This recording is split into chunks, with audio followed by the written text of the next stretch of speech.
នេះគឺវឌ្ឍនភាពនៃការលម្អតួព្រះវិហារចាប់ពីប្លង់សេខាងក្រោមមកដល់ដីគឺរៀបចំជួសជុលកែលម្អ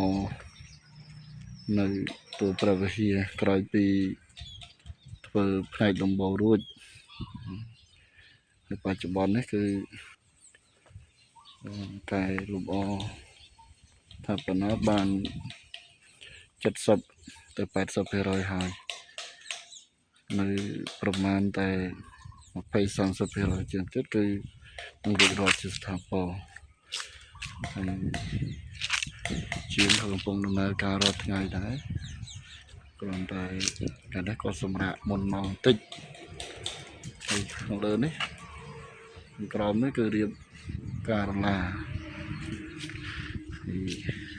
ផ្នែកជើងទៀននេះគឺដូរថ្មីទាំងអស់